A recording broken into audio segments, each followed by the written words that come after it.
welcome to our 5G Hub speaker series.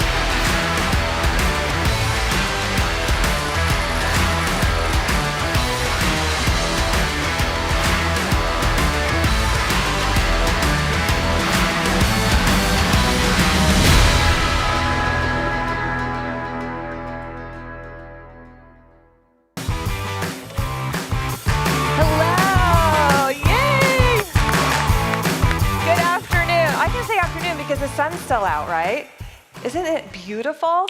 Well, welcome to our 5G Hub speaker series. I am thrilled to be back this year and continue our insightful discussions and collaboration on 5G technology and the ecosystem that will drive growth and transformation for us all.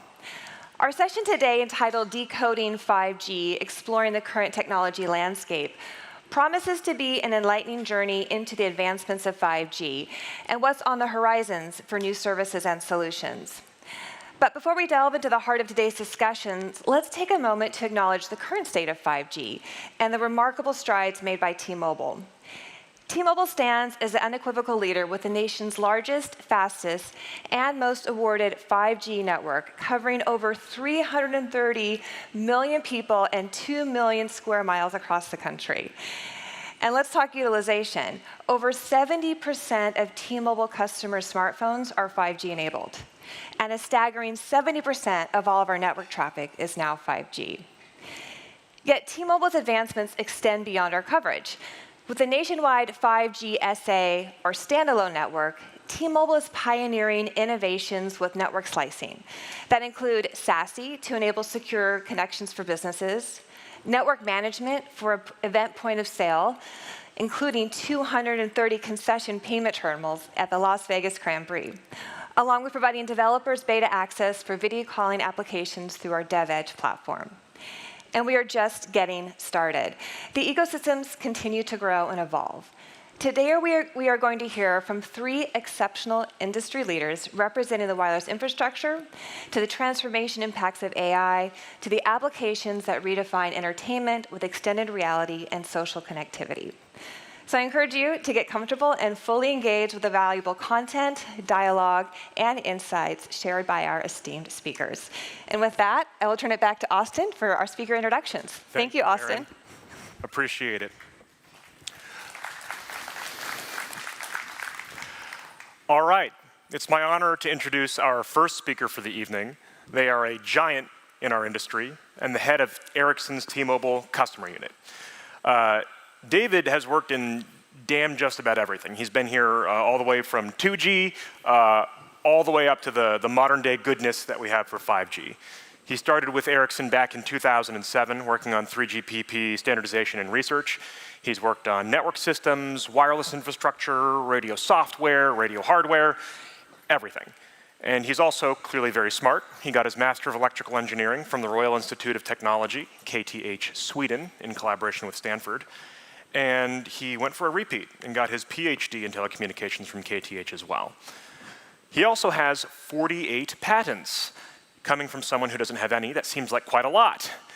I don't know if you guys have been across the street to the first floor of Launchpad, our national validation labs, but the walls there are completely lined, the whole first floor, with all these plaques, thousands of plaques, each one representing a single patent. And the plaques have the names of the researchers on them that developed that patent. And I've seen the spreadsheets. I don't think I saw a single researcher on there with more than 48 patents. I think that's an incredible amount. Regardless, tonight, David is going to give some high-level insights from the initial deployment of 5G in North America.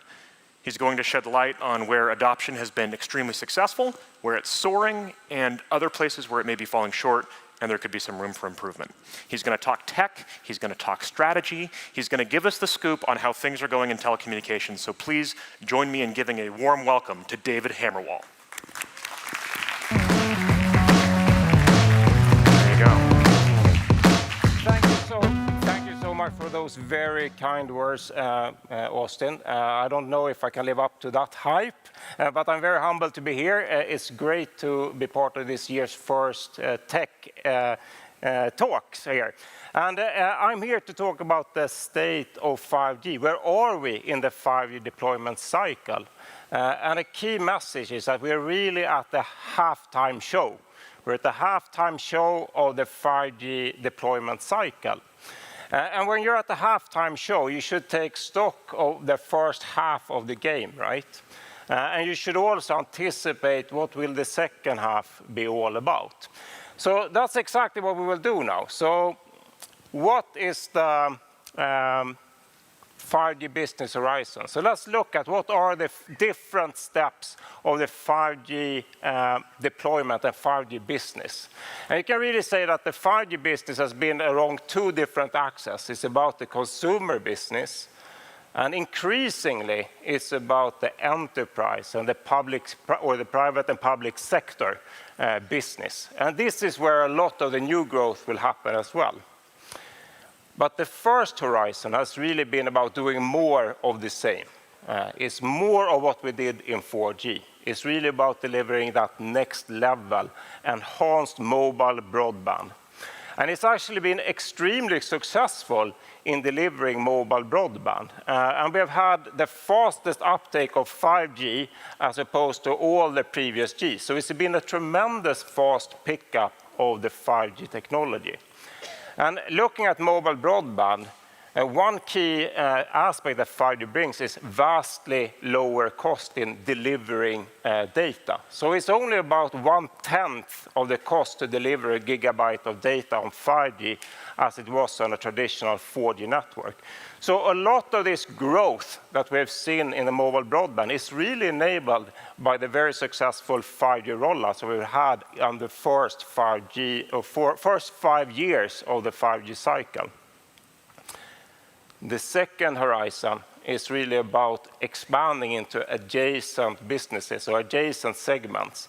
And the two glowing stars here, I think, is really the fixed wireless access. Tremendous success in North America, where a lot of the new growth has been in fixed wireless access. And so this is a totally new segment for the operators to tap into. And I think it's remarkable that more than 94% of the new net adds in fixed broadband was really from fixed wireless access. So that just shows how fast and successful that new segment has been. And that would have been impossible without 5G technology in the wireless systems.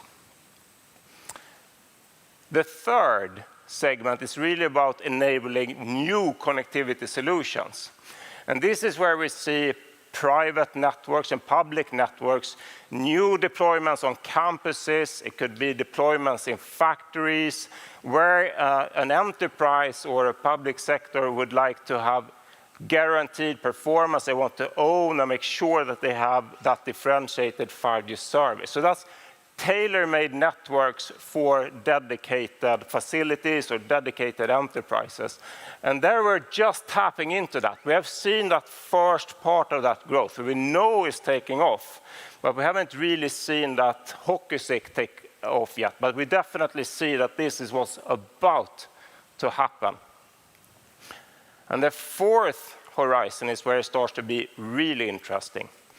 This is where we will use the full capabilities of the 5G networks. It's about making sure that we drive innovation and really exponential growth in what it means with new use cases that tap into all of that potential of the 5G networks. And this is really enabled by exposing the key characteristics of the 5G networks all the way to the developers through APIs, that you make sure that you can provide a differentiated service. So as I mentioned, fixed wireless access, wireless WAN, mobile broadband, we really know how to do that. That is where we have been in the first half. But let's dig in a little bit and take stock. What have we actually achieved then? So here we are, 5 years into the 5G development cycle. 62% of the smartphones in North America are 5G capable, even more than that with T-Mobile.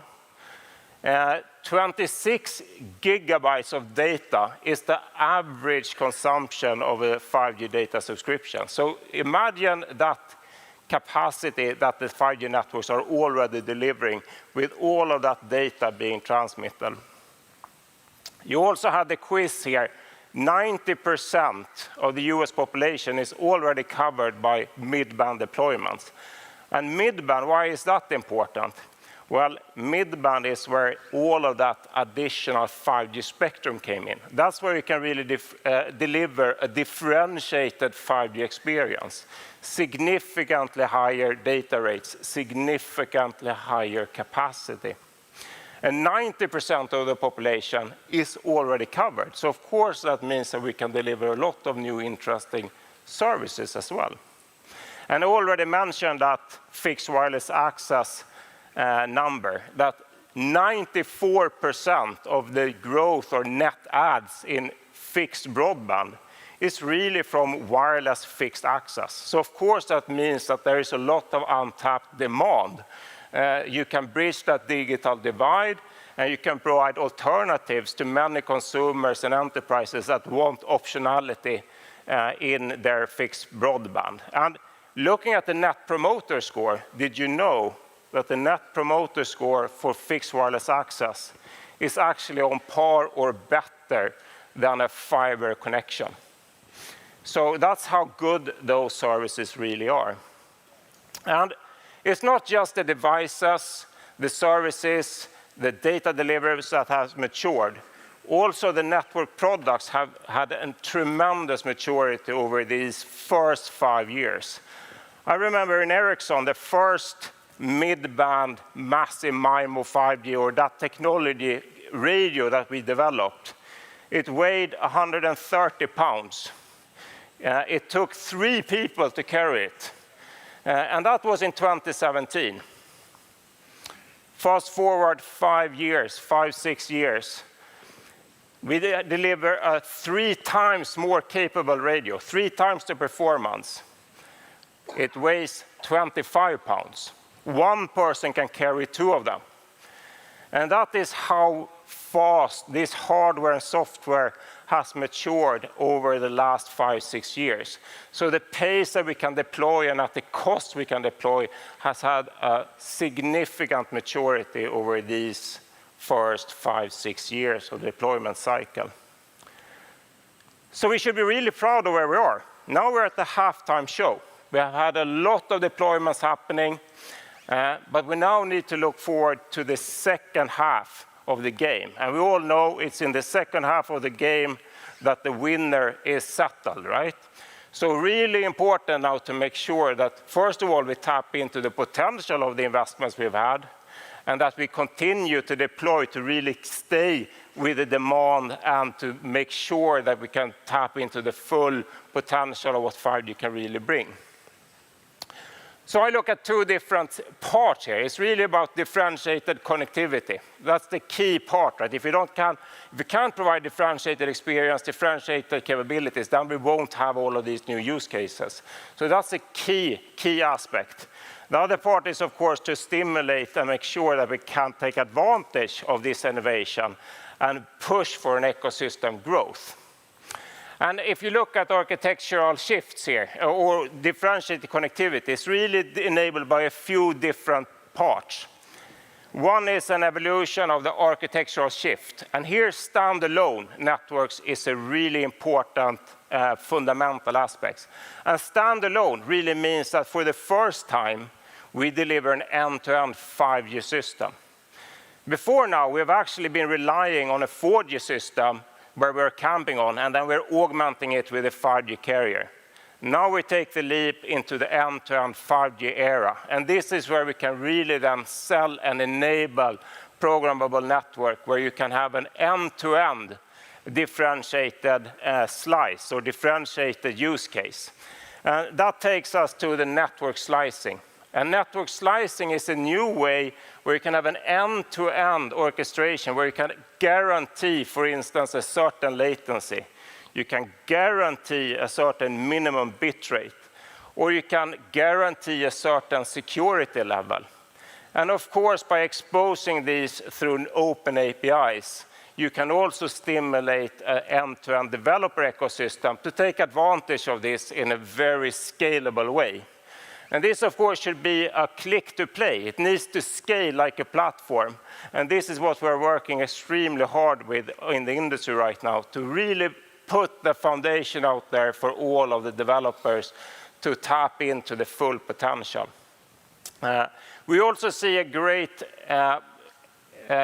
growth in the different devices that we see. So, of course, 50% of the devices today are really smartphones. But that means that the other 50% are other segments. It could be, of course, CPEs or fixed wireless access terminals. But it's also new connected cameras. It's connected vehicles. It is connected machines. It's connected, you name it. And this is where we see now a lot of new 5G devices coming into town over the next few years. So I see that I am about to already pass the 10-minute mark, and it's always the most challenging to make a 10-minute presentation. So I will round off here. But as you can hear, I'm super excited for the second half of the 5G, where we really see the full potential of 5G take off. So thank you so much for being here. Thank you, David. Really appreciate it. I'd be very interested to know what David thinks the third half is going to be like. Folks, we've got some additional seats. No one here is scary. Please stop standing. Come on, filter in. Thank you for taking the initiative. Appreciate it. For those of us that are just tuning in, if you have any questions for David or any of other speakers tonight, you can use the QR code that you have on your screen or in the description of your video player. Same thing, if you guys have questions for David, please use the 2 QR codes that we have to the side of the screen. But to keep things rolling, time to introduce our next speaker. Keith is the Chief Technology Officer of the Telecommunications Service Line at Microsoft. And I briefly had the opportunity to work with Keith on a proof of concept that we were developing here at a 5G hub. We were developing with Chevron. They had a use case, and you can actually take a look at that proof of concept that we have in the back of the room. But in the brief time I had to chat with Keith, I was struck by the breadth of his career, because he has literally seen it all from 1G to 5G. He's been in the thick of tech revolution the entire time. He's led global teams around the world, and he wasn't just working with the teams, he was living with the teams. He's lived in the United States, Finland, Germany, Hungary, Japan, China. He's worked with big players like SoftBank in Japan. And now he's at the helm at Microsoft, running an international team, bringing telecommunication into the future with AI and cloud tech. So, tonight Keith is going to review the evolution of the telecommunications business around 5G, focusing on enterprise monetization, and he's going to argue why artificial intelligence is telco's next big partner for success. So please help me welcome Keith Sutton.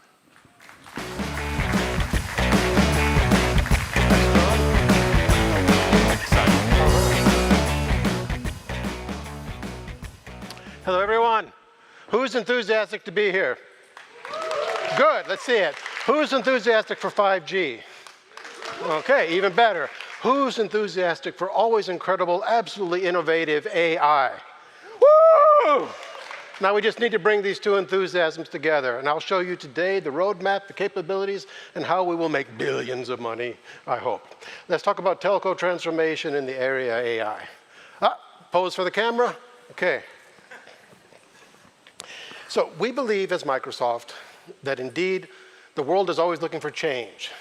The challenge with change is you don't know you've changed until you're far down the path and you look back and say, oh my goodness, how did I get here? How did all these things occur? How have I managed to overcome that chasm that I didn't realize was in front of me? We believe AI is the answer to many of these questions because, let's face it, 5G is fantastic. 5G provides everything it has expected in terms of technical capabilities. T-Mobile has built the nation's best 5G best 5G network by any metric that you wish to use. So then, how do we turn it into money? How do we transform lives? And that's what we're doing here with Microsoft. We're focusing on AI to elevate customer experiences. What does elevate customer experiences? You do not ask me. No one shouted it out, but I'll tell you. Elevate customer experience. Who has happily called a help desk and repeated the same question as they transfer you from person to person to person? What a joy. It just makes you want to burn whatever subscription you have at that moment. Elevate customer experiences. If we have a database that pulls up the information about you, about your previous concerns, about the network quality at that moment while you're dialing in, feeding that in real time with AI analyzing this and giving you information, how much better experience would that be? Whether you're talking with a chatbot or even, in this world, the rare case when you get to speak to a human being. Streamline business operations. I think that is self-evident. Who here, I won't make you raise your hands because if it's not every hand, I'll feel bad. So no, I will try. Who here has used Copilot on Teams? Who used Teams? Okay, those of you who didn't raise your hands, please lie to me, otherwise I feel bad up here. The man with the sunglasses on is impervious to any comments, so I will get you eventually. I got to tell you the truth. I get too many meetings. I'm bored with these. I'd rather do something else. I just can't wait for that transcript Copilot summary. Then I say, hey, these two things were assigned to me. I saved 2 hours out of my day. That is a very simple example of a streamlined business operation. But of course, we can look at it from the entire service flow, the entire order flow, monetary flow. We have Copilot being built by Microsoft for many aspects of business. I'm sure you've seen the press releases. I'm sure you're excited to build your own Copilots, to take your small language model, marry it into a large language model, and transform your business. Modernize the network. First of all, David, 48 patents.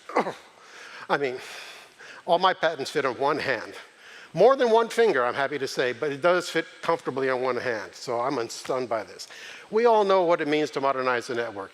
Everyone has to talk about their products a bit. I'll talk a little bit about a product here as we go ahead, but the key point is the networks, and you'll see as I get into this, beyond deploying a 5G signal, there's some things we can do to make the network more automated, more usable, and more autonomous. And then finally, it's all about monetization, which you saw once again in David's outstanding presentation. And then I will cover that more as we get along. Okay. Complicated slide. I believe the slides will be distributed. This is what we see as most fundamental. 4 strategic plays, B to B, and B to B to B to B, or not to B. Thank you. Laugh at the stupid joke. All right. On the vertical side, we have to look at it, how we can do digital engagement. And across the bottom, we have to look at driving efficiency. And with any type of chart like this, you want to be in that sweet quadrant up at the top. How you get from driving efficiency into digitalization. And on the right-hand side of this chart, we will see the steps-by-steps that we feel are necessary. Every company, every telco needs to decide where they want to be. Each one of these quadrants could be a useful business, could be a successful business. But we believe that the transformative business that will realize the ultimate value of AI and 5G is up in the industry-connected orchestrator. And that's my next slide. Okay, slight latency there, it seems. Not a 5G network on this, obviously. We see that networks are delayering. They're coming into platforms, they're coming into services, and obviously infrastructure. You've got to have infrastructure. Once again, our colleague Ericsson and other vendors talk about that. You need the best equipment to make the best network. You need the services that people want to use, and then you need the platforms which enable you to contact and work with the enterprise segments. Now, the question is, do you need to have all of these? Could one be a capability that you can use from another? Do you need to own them all? I won't make a strong statement whether you have to have it all in your own house or not, but I will make the strong statement that delayering is a fundamental part of how you could conceptualize your business and your network. Sorry, I'm just distracted by what we have over there. Okay, showing down something else. Okay, telcos will have all these. I will not read line by line to you, but the important part is we believe they will disaggregate its value chain into separate components. Next slide. We talked again in the previous slide, Dave and I, we just meshed back there and we mesh here in front. Applications. What are we doing to monetize 5G? We see connected apps, robots, automated vehicles, AI, video analytics. You'll see the Chevron demo here with video analytics, IoT and digital twins. All of us, with our background in technology, we've probably been frustrated with testing. You put a change in the network, your network has collapsed, something bad has happened, maybe something good has happened, even unexpected. Let's take advantage of digital twins. Let's take advantage of pulling all that data from a network, putting in a data lake, a data warehouse, somewhere where you have all the data. T-Mobile is doing this already in some aspects. Sorry, the gentleman in front, you look, you're about to stand up and protest. So, no, okay. I just wanted that. I was ready for you, buddy. So put it into the network somehow, and then make a twin. Test across the twin. Do new services across the twin. Look at capabilities with the twin. We see this coming. And then finally, the frontline connected worker. I mean, isn't it frustrating in the modern world that you can track your Uber driver to within seconds of when he's going to pick you up, but when you need a letter from the post office, it'll be here Monday, sometime between 8 a.m. and 6 o'clock at night. Okay, extrapolate that, and I'm sorry if I'm insulting anyone with a postal background here, but extrapolate that to the services we're delivering to our customers, to the people who should be delivering those services. We're helping them by automating their lives and automating their capabilities. On the right-hand side, what you see what Microsoft is doing, right hand on my perspective, we have industry domains. We look at manufacturing, energy, and resources. I highlighted there with the asterisks where we have the Chevron demo, which you will see here. Government, retail, defense, healthcare, also another demo we're doing here with T-Mobile. These are all industry domains. We're not exclusive only to these. There's other industries embedded within this, but the point is every industry can use AI, can leverage 5G capability, and from that, transform their business. Now let me talk about two products in the remaining 2 minutes I have. One is Operator Nexus. Who has read the brochures and fell in love with it? Fell in love. Only one hand raised. And you don't count because you're from Microsoft, but I'll give you credit. No, you do count. I'm sorry, that was rude. You count, but you need to do a better job, obviously. Okay. One of the original concerns about moving telco into cloud was the old-fashioned CTO is like, I've got to be on-prem in my data center, and cloud is not telco ready. We've solved that problem. We've made telco ready. We have Operator Nexus. We bring the cloud to the edge. Your core network functions can run on Nexus. And Ericsson colleague, I'm sure you need to challenge him on this when he comes out, how Ericsson, for example, is running on Nexus. Other operators, other vendors are running on Nexus as well. We can bring the cloud to the edge, give you telco capability. We also have, of course, solutions beyond that, because once you build that edge with AI, then you can do advanced intelligent operations using AI to analyze your network, to analyze what is happening. Next slide. Azure Programmable Connectivity. I'll actually read the slides to you because I think this is like the perfect message to give it to you. Write and deploy edge-native intelligent apps across multiple networks. What could be better? You have the ability to take your network, open it up to the system using standard APIs, such as you get from TM-Forum and Chimera, and with that, make your capabilities available to other operators.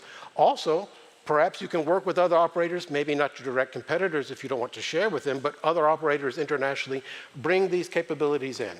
We have this capability in our network. It's one of our great solutions from Microsoft. So the way I'd like to conclude all of this is 3 points. If you retain anything, retain 4 points. The first 3 points are these. 5G is a mature technology. You do not need to wait for 5G. T-Mobile is a leader, both with spectrum assets, but spectrum is just capability. They have built the network. It's the nation's best network. Number 2, the telco business is delayering. That's the best way to advance monetization. Take the challenge, jump into the deep end of the pool, start investing, and you will succeed. Lastly, Microsoft with AI, Azure, and Nexus hybrid cloud is the way to succeed. The 4th point will be revealed if anyone asks me in the Q&A session. Thank you. Thank you, Keith. All right, buddy. I've already lost about 3 hours of my week to a help desk. Maybe you could stay after and we could chat. Yeah, AI absolutely, can help. absolutely. Excellent. Yeah, Thank you. Glad to help on that one. One more round of applause for Keith, folks. Quick reminder, I think we've got 2 questions submitted right about now, but we might have time for more. So please, if you're in person, use the QR codes. If you're watching virtually, we'd love for you to submit a question. Our final speaker tonight is Michael, who is a filmmaker, a tech innovator, the CEO of Meetmo.io.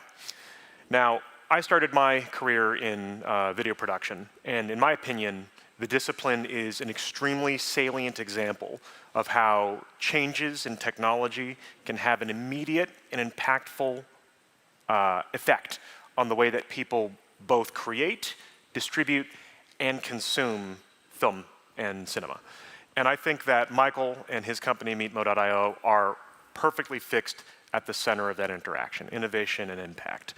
Michael has been in film since he was a child. He comes from a family of filmmakers. He's an associate member of the American Society of Cinematographers. He's on the board of governors at the Advanced Imaging Society, and he's had a ton of groundbreaking firsts in his field. The first 8K broadcast for the White House, the world's first 8K 360 stream over a 5G network for the Super Bowl. He's pushed the boundaries of technology into space, working with NASA to help them snag their first Emmy.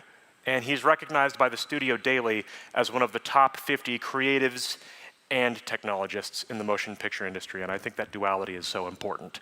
So, who better to represent a community of developers that are posed to launch the future of technology on the platforms that we're all here trying to build today?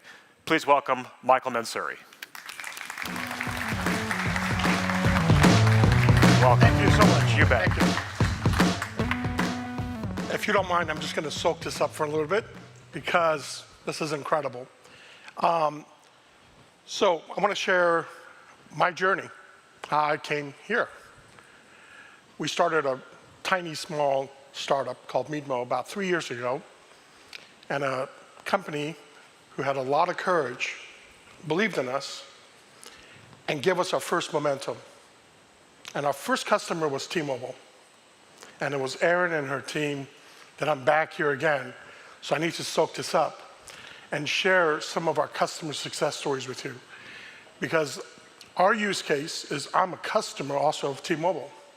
And how we leverage the cellular network for our customers is truly groundbreaking. It will completely change the way we used to do things in the past, which meant you had to wait for the network to show up, satellites to show up.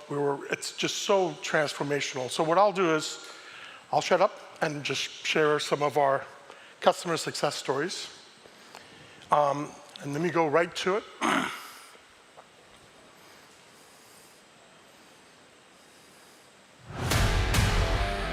Hey everyone, welcome to Connect.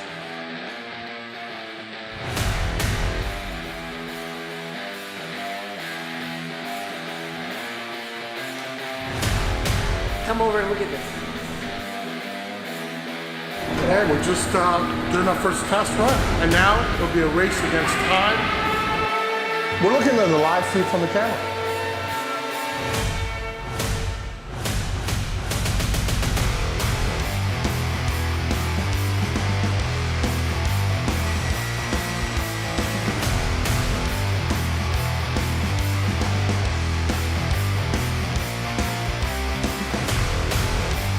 Check this out.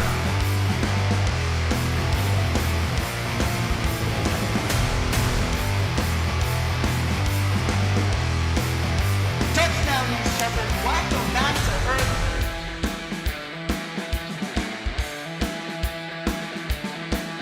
That's exactly what we're doing.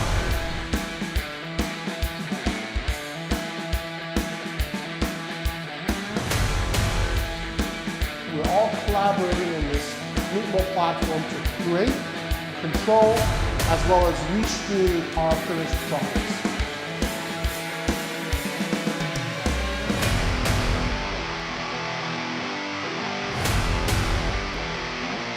We're going to experience this launch in a way that has never been done, broadcasting worldwide up to 8K powered by Meetmo.io.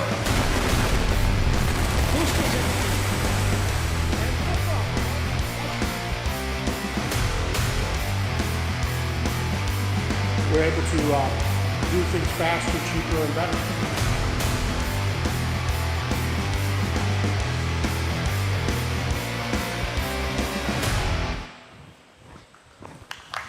Thank you. Thank you. The reason I'm really proud about this work is a lot of this capability came because of our partnership with T-Mobile. And a lot of people live in a deck, we live in reality. Our reality is that we have to make capabilities available for our customers, and it has to also be economical. It has to save time and money. So problem that we had to solve is that today creating content requires lots of steps and lots of money, and the older solutions cannot address how people view and consume content.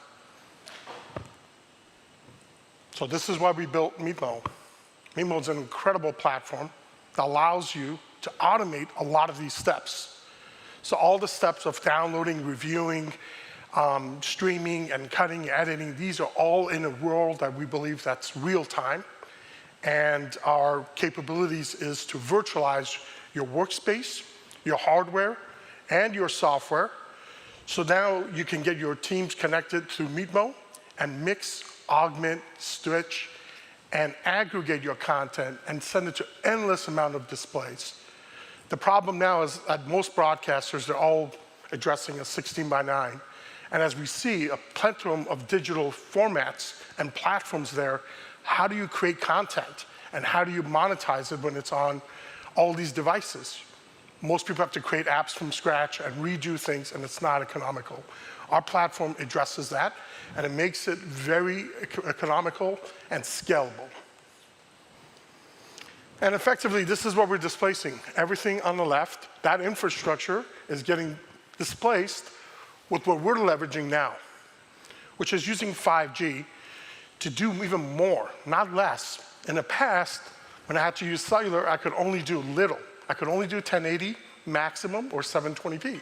Now we're doing 8K, high frame rate, wirelessly connecting all of our cameras so they don't have to be connected to cables. So that brings economics, it brings efficiency, and that's what we're bringing in Meetmo. And Meetmo has really two products. One is the platform, and the others are connected devices.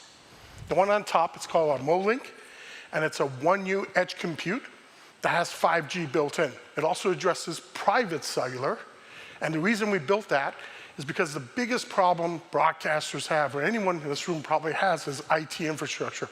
If I wanted to come here today and live stream, I would have to negotiate that with the IT infrastructure. Now I use the cellular network, and now I can actually go even higher frame rate, higher resolution to address the modern ways of viewing content.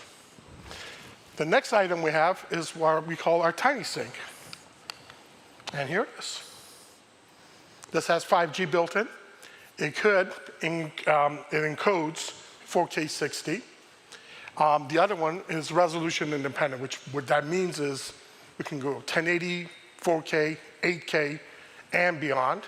And we support all the streaming protocols like RTMP, SRT, RIST, WIP, NDI. And the codec that we just started supporting as a few days ago is actually live streamed into Apple Vision Pro, which is MVHC. But we also support H.264, HVMC, AV1, VP9 as well. And the conclusion is really simple. Meetmo creates a cost-effective ecosystem, reduces production time, reduces all the back and forth reviewing content and addressing it, endless amount of meetings. You live in a real-time world. We feel that the future is real-time, and that's the engine that we have in the cloud, and it removes a lot of the barriers in infrastructure. The other thing is we've already embedded 5G in our platform, in our edge computes, which makes that process easier. We don't have to, we can get up and go right away. We have devices that are 5G enabled. And the most important thing is our IoT bridge, which is the operating system. Since T-Mobile has the highway system, and Ericsson and Nokia, they have all of the connected devices, there's no coherent way for me to communicate, broadcast, and monetize and stream. And we're that operating system that our partners use.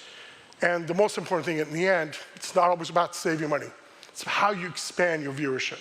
And that's what we offer at Meetmo. And if anyone is interested to talk to me, please feel free, scan, that's my business card. I'd love to talk to you if there's any projects you guys want to talk about or learn how we do things. I'd love to talk to you guys. And again, thank you very much. And I'm going to soak this up for a couple more minutes. This is great. Thank you. Thank you so much. Thank you. Thank you so much.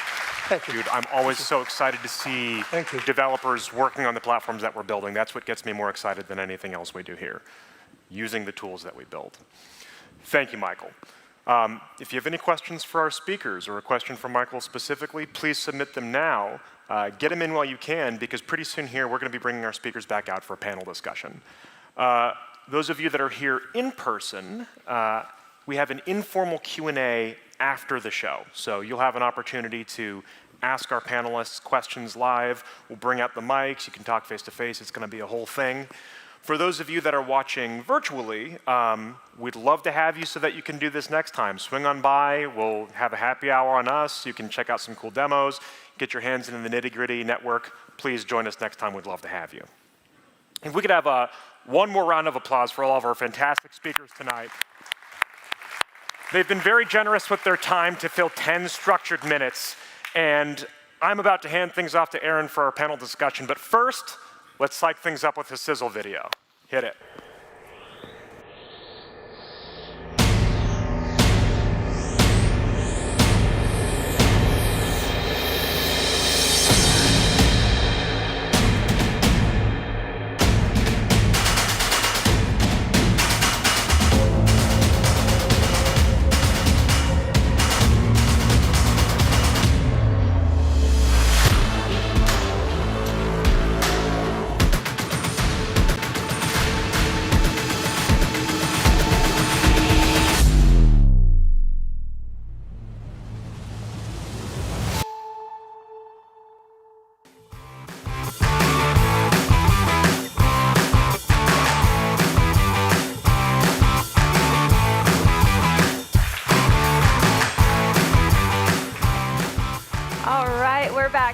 Another round of applause for our incredible speakers.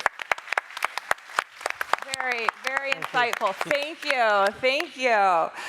All right. So now we get to have some fun.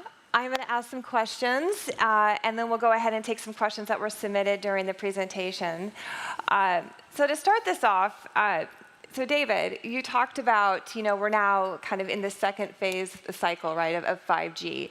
And I thought it was interesting to hear that 5G is the most adopted or the fast adopted Gs that we've had so far.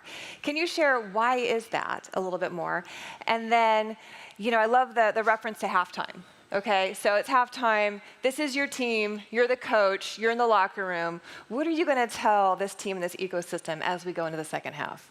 Okay, that's two questions, but I'll take a stab at it. First of all, I think there's two reasons why we had a fast pickup. One is actually that we did 4G+. So we made a choice that maybe we get the head start and we do a non-standalone deployment first. And that actually helped a lot with the development, and you could get the products out there faster, could get the devices out there faster. So that gave us a good head start. And then I also think that the incremental benefit that you got from deploying the mid-band spectrum was very large. So you could get a very attractive user experience out of the gate, so to say. So that also drove a lot of adoption early. And if we go to the next question, which is the coaching question in the halftime break. So I would say that we've had a fantastic 5-year growth. Last year was a little, let's take stock of the situation. The deployment pace went down a little bit. But now also we got 1 year to reflect on what is the next phase. And I think the coaching here is really about not lose focus of where we want to go, and also realize that there is something brand new coming again. So we had something brand new 5 years ago, but we also have something brand new right now, which is really the potential of a really standalone network. So let's get in there and really make sure that that's the success that first wave of 5G was. And now we have a new revolution ahead of us that I think is really energizing. You could almost argue it's a different game. Yeah, it's a new game. Yeah, absolutely. It's a very different game. Mm-hmm. Right, thank you. So Michael, first off, it's so great to have you back, and congratulations on the success of the company, and just to see the growth. It's our success. Oh, you're too kind. Thank you. And I mean, Super Bowl, TikTok concert, rocket launches. You guys were part of it. Come on. These are pretty impressive. They're very humble. They've been helping us out on almost all the projects. NASA's live stream We brought it here at 8K. Also, Ericsson helped us out a lot too. TikTok, Formula One, Super Bowl, almost every one of them. We've leaned heavily on T-Mobile to help us because they have the courage also to try new things. Well, and I mean, you have been, really just leading, cutting edge when it comes to production and taking advantage of these new technologies. What have you learned? Yeah. I'd be curious here. What have you learned as you've integrated 5G and these new capabilities and applied them to these big events? Yeah. So what we learned is that obviously we never want to put our customers in a vulnerable position. So we always test things, and that's why we come here a lot. We have invested a lot of our time, and T-Mobile's been very embracing on that, so that we can try new things without putting our customers in a vulnerable position. So when we go into something, we have a good feasibility assessment of success. And most people that want to come to us, they want to go to the moon. They want to do crazy things. They really want to push the network. And what we did with Formula One is we sent terabytes of data, terabytes on their network. Not gigabytes, but terabytes of data and incredible fast timeline. It's very significant. I guess looking forward, what are you most excited about now when we think about new capabilities with 5G? What's next? Well, what I love about this, when you're always on the bleeding edge and cutting edge technology or capabilities, you shouldn't try to form it yet. You should almost be like a baby with no preconceived notion and embrace it. And that's how you truly get innovation. When you try to lock things in immediately, you stifle its potential. So we take that discipline always to look at a problem like a baby does, with no preconceived notion of what it is or where it's going. And with that, the surprises are amazing. And that's part of our success, is we bring that to our clients, but we protect them. How we protect them is having the right partners. Ericsson's been a great partner. T-Mobile has been incredible. And that's how we're able to achieve these. Yeah, it does come down to the partnerships and It those does. that are willing to. We can't do this by ourselves. Absolutely not. Yeah, right. Thanks, Michael. All right, so Keith, you talked about your vision in Industry 4.0 and how it's reliant on 5G and AI. Can you share a little bit more about some of the use cases and applications that you're seeing today, and maybe what you're most excited about? Okay. First of all, I'm not excited because I'm sitting down. I'm powered up when I'm standing. Sitting down is calm. But I think the most exciting area I see is where we're partnering with T-Mobile as we look at the energy segment and the health segments. Those two really stand out in my mind. It is important when we use AI and try to monetize 5G that we have a segment which is investing. Because technology doesn't solve a problem unless someone is buying that technology. So when we look at where companies are investing, that's how we bring the capabilities to success. Now within these, the most obvious things where we have partnered together and where I see that AI is making a substantial difference is obviously in computer vision.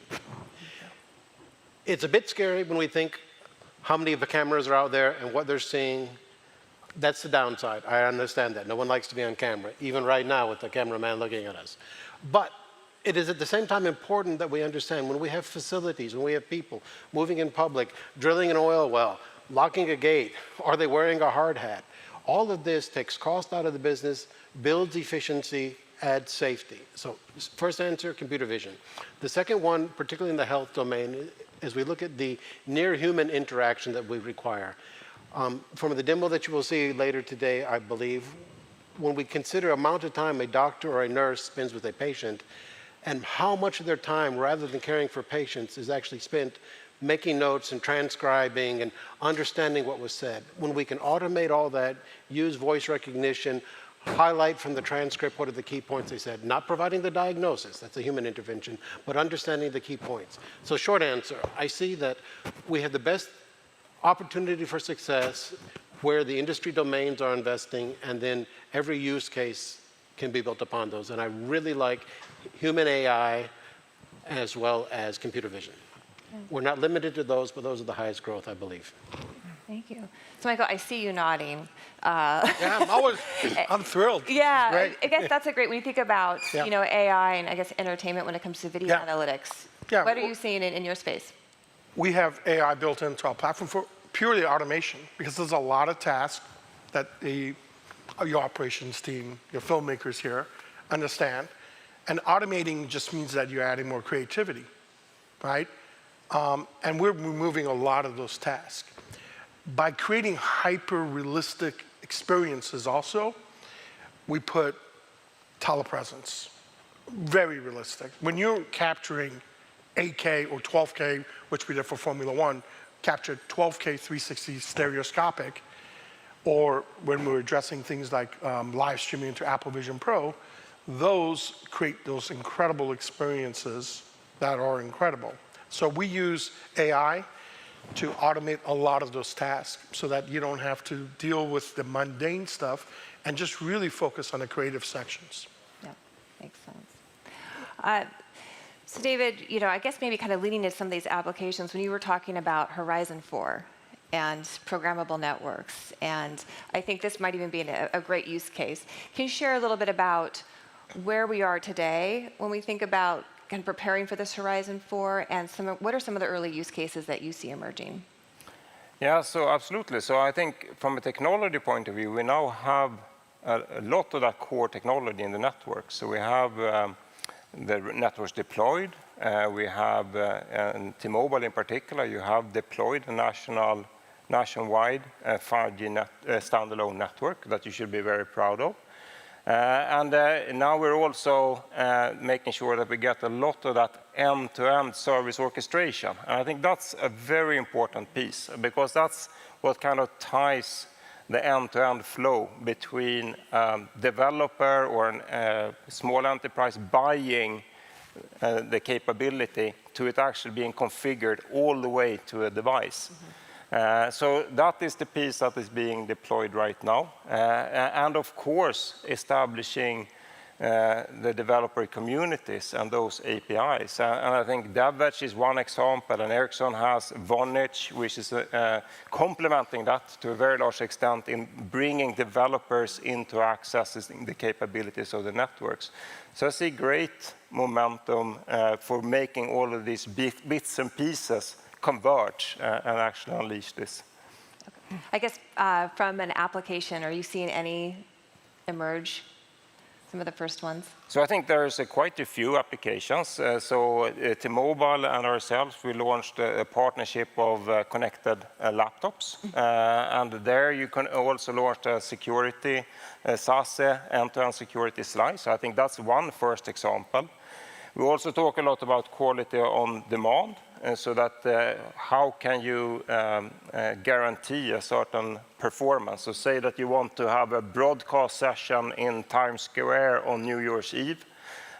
You would like to make sure that you get that performance, right? So that would be, you would buy a slice for that.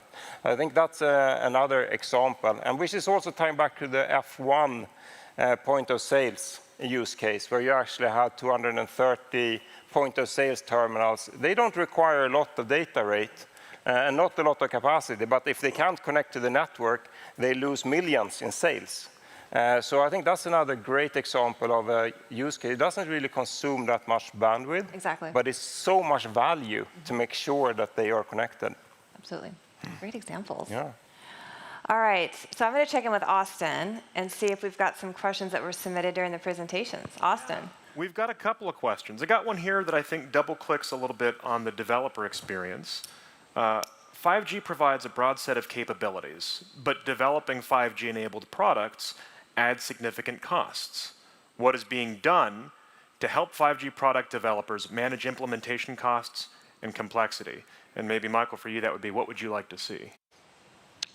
Well, we're already getting assistance from T-Mobile on that.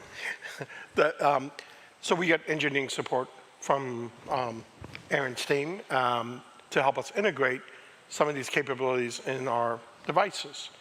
But before, 3 years ago, it was a dream, right? Having access to these capabilities would be incredible. So I don't know how to answer that other than from a use case myself.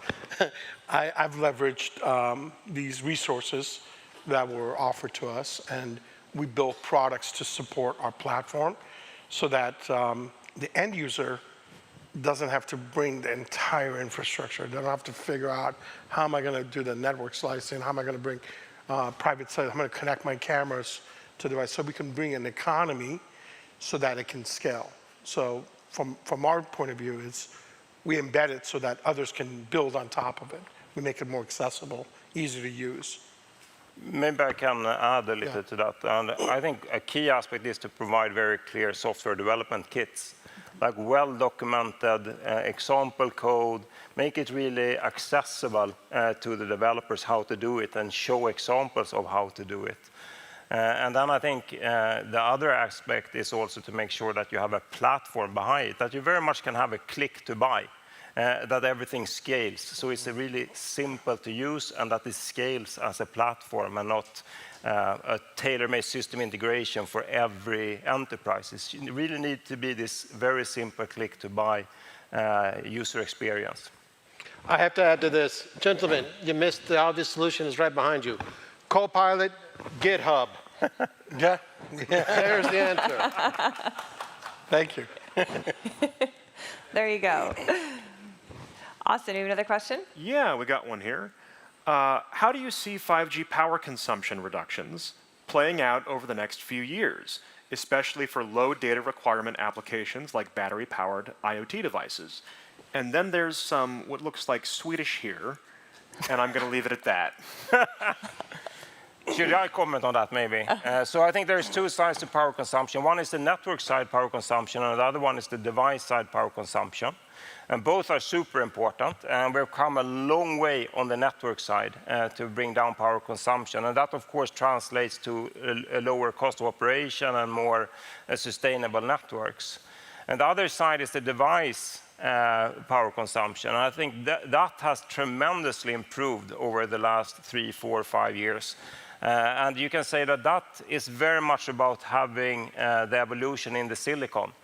So as the silicon becomes tinier and more power efficient, then we can also deliver this as a very, very efficient power consumption. So every generation brings down power consumption by some 10, 20%. You know, if you aggregate that over just a few more years, that will be a very significant power savings relative to what we have now. So we have a very natural trend of decreasing power consumption that enables, of course, more new types of devices.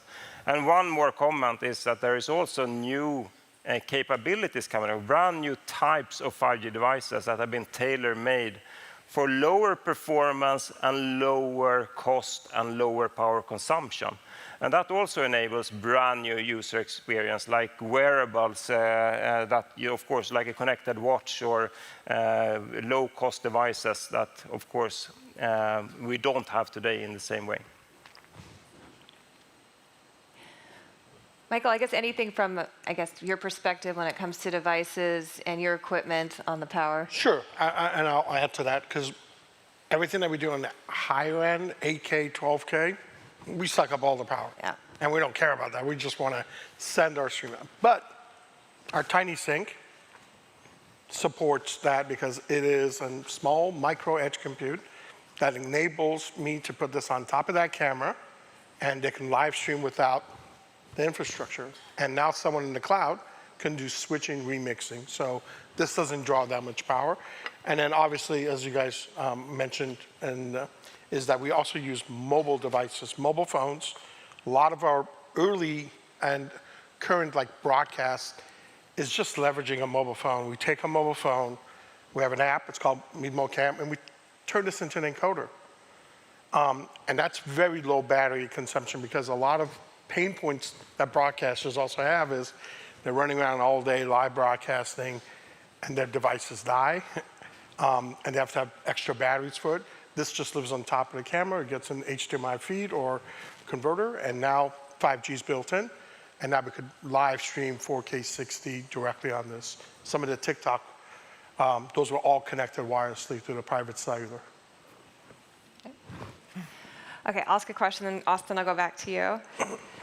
So we talked a lot about opportunities. Again, it's halftime. What's probably, I guess, from each of you, what's our biggest challenge right now? what's the biggest obstacle for us to really moving into these new solutions, moving into monetization, enabling all of this? What's the biggest obstacle that you see? So I think one thing is that we need to be a little bold and just go ahead and invest and make sure to enable these platforms. We had a conversation in the backstage here about we can't just wait for the killer use case, because maybe it's impossible to predict what that killer use case is. So now we just need to make sure that we take the bet to develop and deploy these platforms to enable this innovation. So I think that's kind of, you need to take a gutsy move. And that's also something that is difficult to do, but definitely possible to do. And in particular, T-Mobile can be a pioneer to show the way here as well in the industry. So I think that is very encouraging to see. For this kind of more bold moves, I think everybody suspects this is going to come from enterprise. Do you have any examples of what you would see, or I guess maybe some opportunities in that space? Absolutely. So I think one example is connected factories and manufacturing. That is absolutely exploding now, because the production, just marginal improvements in production and resilience and substituting more legacy, non-resilient communication links in factories provides a tremendous gain. So we see, in particular, in US manufacturing, US factories, it's extremely important to have high pace. You can't throw headcounts at every problem. You need to have this automated and connected. So we see a lot of connected manufacturing as a use case. But also all the sectors like connected healthcare, you talked about the hospitals, that is a major use case where equipment is not standing still. For every surgery, for every case, they have to move things around, and that's another key use case where we see a lot of growth. That's great. Yeah. Thank you. Michael, what are your thoughts? Sorry, you might have to repeat that question because I was soaking up this moment. Oh, I love it. Sorry. I'm just, You can answer whatever question you want. no. I'll answer the question. I was soaking about. Yeah, the question was, again, kind of what's the obstacle? What do we need to overcome? I think we addressed it in my slide. The biggest problem is now you're able to address all of these viewing devices, but the problem is, if today you guys wanted to do that, you would have to develop an app from scratch. If you might make any changes, you have to do that again. So we feel that part of the problems, for broadcasters at least, is that there's an ocean filled of other devices and platforms. They're only focused on a 16:9. The problem with that is it's limited of how much advertising you can put on there. Well, you're not going to fill the entire football game with ads. Obviously, second screen experiences and multiple screen experiences bring a new economy. But for content creation, it's a big pain point. And that's what we addressed with T-Mobile for Formula One. They didn't have to build an app from scratch. We had our player in the cloud that was able to address that. They can move that anywhere. They have the freedom of not being locked in. And they can iterate fast and reinvent their fan experiences. So we've addressed that because we felt that our differentiation is to be a true end-to-end, from capture to your delivery. And if we're only part of the one cycle, we're really not solving global, the big problem. We're only solving a small slice.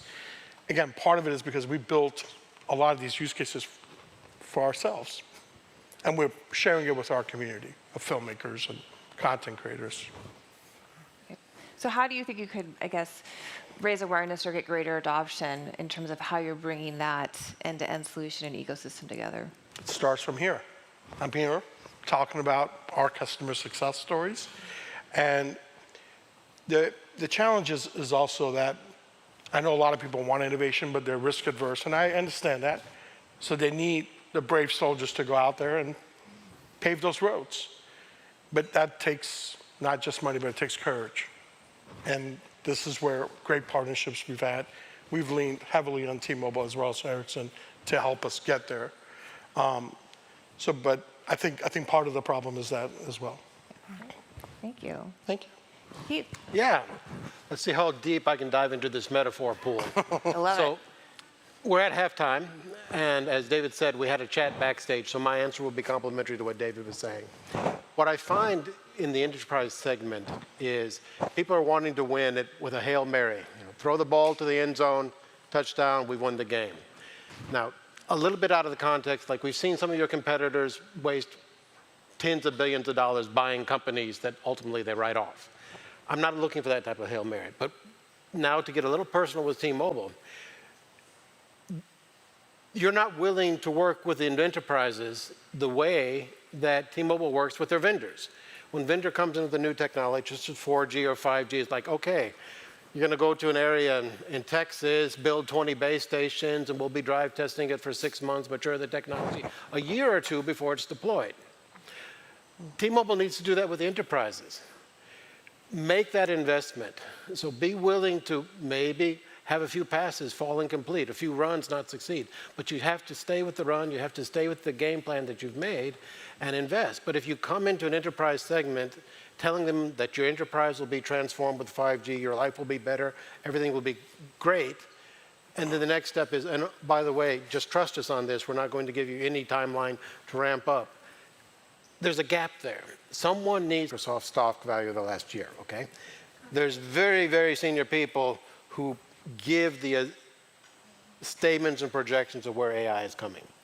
So with that as an introductory statement to my too-free mouth, it is all about empowering.